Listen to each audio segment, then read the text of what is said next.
네, 안녕하세요. 윤현희 퍼블리싱과 마름톨 출판사의 윤민입니다. 반갑습니다. 오늘 우리가 힘들 때 도움이 될 수 있는, 영감을 줄 수 있는 명언 시리즈 21번째 시간을 진행해 보도록 하겠습니다. 그럼 제가 먼저 지금 화면에 보이는 본문을 읽어보겠습니다. 자, accept the impossible, do without the indispensable, and bear the intolerable. 네, 그래서 크게 세 개로 이렇게 나뉘어진 문장이죠. 그래서 캐슬린 노리스라는 미국의 소설가가 했었던 말입니다. 자, 그럼 이 세 가지가 뭘 의미하는지 제가 한번 해석을 해보겠습니다. 자, accept the impossible. 자, impossible은 불가능한 일. 그렇죠? 나의 힘으로는 현재로서는 최소한 현재로서는 할 수 없는 일. 자, 그런 것은 accept, 받아들여라. 자, 이거는 내가 할 수 없는 일이구나. 그 사실을 받아들여야 할 때도 있다라는 거예요. 나중에는 가능할지도 모르겠지만 어쨌든 현재로서는 내 역량이 부족하든 뭐가 부족하든 간에 뭐 자산이 부족하든 간에 어쨌든 지금은 할 수 없으니까 그거에 대해서 끙끙 앓지 말고 받아들여라. 그런 얘기가 되는 거죠. 자, do without the indispensable. 자, indispensable. 이거 dispense라는 말은 이게 버린다라는 뜻이거든요. 자, 근데 그거의 반대를 말하는 in이 앞에 들어와 있으니까 indispensable. 버릴 수 없는. 그 말은 뭐냐면 결국 나에게 꼭 필요한 거라는 거거든요.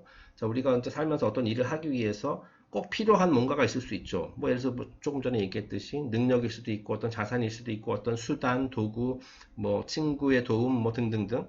자, 그런데 그런 것들이 나에게 꼭 필요한 것이 없을 때도 있어요. 자, 그랬을 때는 do without. 그거 없이도 어쨌든 꾸역꾸역 해내야 간다. 통과해야 된다. 그 문제를 내가 원하는 수준만큼 완벽하게 해결을 못하더라도 필수적으로 필요한 그것이 없어가지고 자, 그렇다 하더라도 어쩔 수 없다라는 거예요. 계속 나가는 수밖에 없다. 네. 없으면 없는 대로 해야 된다. 자, 그 다음에 and bear the intolerable. 이 tolerate 하는 것은 어떤 내가 이제 수용하다, 용납하다 또는 이제 내가 받아들일 수 있다, 견뎌낼 수 있다라는 뜻이거든요. 근데 그것도 역시 이 단어에도 지금 in이 붙어 있죠. 그 반대를 의미하는. 자, 그러니까 intolerable 하면은 내가 견딜 수 없는 것. 너무나도 힘들어서 내가 이제 버틸 수가 없어요. 견딜 수가 없어요. 살다 보면 그런 일이 있을 수 있죠. 네. 자, 그런 상황이 왔을 때 어떻게 해야 되느냐? bear the intolerable. 여기서 bear라는 말이 이제 이거 물론 명사로 쓰이면 곰이라는 뜻이지만은 그 동사로 쓰일 때는 이것이 버텨내다, 견뎌내다라는 뜻이거든요. 자, 견디기 힘든 일이 있더라도 내가 그 짐을 갑자기 피할 수는 없어요. 어차피 내가 이거 짊어지고 가야 되니까 그때는 그냥 좀 힘든 대로 계속 가야 된다. 그런 얘기예요. 자, 그래가지고 이 세 가지 조언을 듣고 약간 좀 우울하게 느껴질 수도 있습니다만은 달리 방법이 없다라는 거예요. 자, 지금 이 비도 언젠가는 그치기 마련이듯이 이런 힘든 상황도 이제 그치기 마련이니까 그거에 대해서 좀 자세를 우리가 할 수 있는 것은 그 관점을 바꾸는 일밖에 없다. 그런 의미인 것 같습니다. 갑자기 상황이 나에게 이제 유리한 쪽으로 바뀌면 좋겠지만은 그건 내 의지대로 안 될 수도 있거든요. 그죠? 내가 나름대로 노력은 하겠지만은 하지만 그래도 impossible 한 일이 있을 수도 있고 indispensable 한 게 없어서 어려움을 겪을 수도 있고 intolerable 한 일이 있을 수도 있고 우리가 그런 상황에서 바꿀 수 있는 것은 나의 자신, 나의 생각, 나의 관점 그거밖에 없다. 그런 의미인 것 같습니다. 자, 그래서 좀 더 자세히 보겠습니다. 자, accept the impossible, 불가능한 것은 받아들여라. 이 구문을 보고선 제가 평안의 기도라는 것이 생각났습니다. 자, 인터넷에서 평안의 기도 찾아보면은 이제 그 유명한 기도문이 나오는데요. 거기 이렇게 되어 있습니다. 그 기도문의 앞부분에 이렇게 되어 있어요.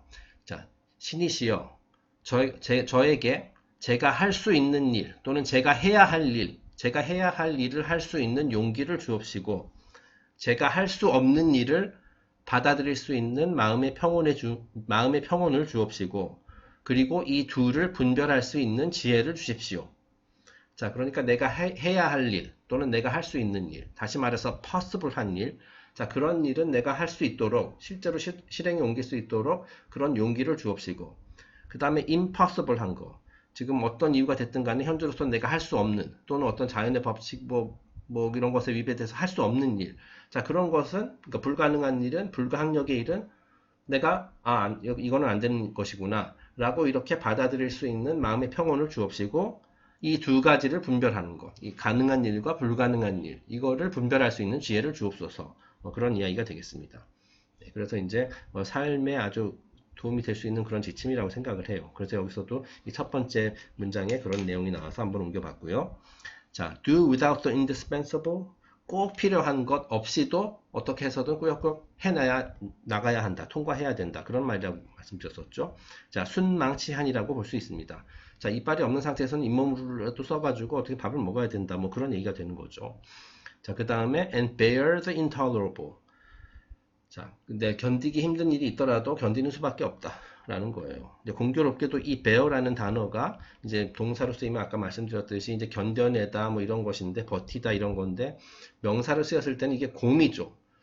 때로는 미련 곰탱이처럼 이렇게 딱 버텨야 온몸으로 버텨내야 하는 그런 경우도 있다라는 거죠. 그 저희가 이 시리즈 처음 시작했을 때 아마 윈스턴 처칠의 명언을 했었던 걸 기억하는데요. 이런 게 있었습니다. If you're going through hell, keep going. 지금 만약에 지옥의 문, 지옥의 터널을 통과하고 있다면 할 수 있는 것은 내가 계속 나가는 것밖에 없다. 그렇죠? 그럼 내가 뭐 주저앉는다고 해서 내가 다시 거꾸로 뒤로 돌아가지고 터널 밖으로 나온다고 해서 터널이 사라지는 건 아니다는 거죠. 그러니까 어쨌든 좀 힘들더라도 꾸역꾸역 가는 수밖에 없다. 예, 내가 할 수 있는 것은 지금 이 터널을 없어지게 할 수는 없어요. 그죠? 터널이 이미 나에게 주어졌기 때문에. 하지만 그거에 대한 나의 관점만은 바꿀 수 있다. 네, 계속 걷다 보면은 조금 힘들더라도 이 터널 언젠가는 끝난다. 그런 마음가짐으로 계속 전진해야 된다. 그런 이야기가 되겠습니다. 네, 그래서 오늘도 메시지도 굉장히 어려운 그런 주문이긴 한데요. 예, 그러니까 우리가 진짜로 힘든 상황이 닥쳤을 때 우리가 가져야 할 기본적인 마음가짐, 뭐 그런 거를 이제 설명한 것 같습니다. 네, 그럼 오늘 영상 여기서 마치고 다음 시간에 또 뵙도록 하겠습니다. 감사합니다.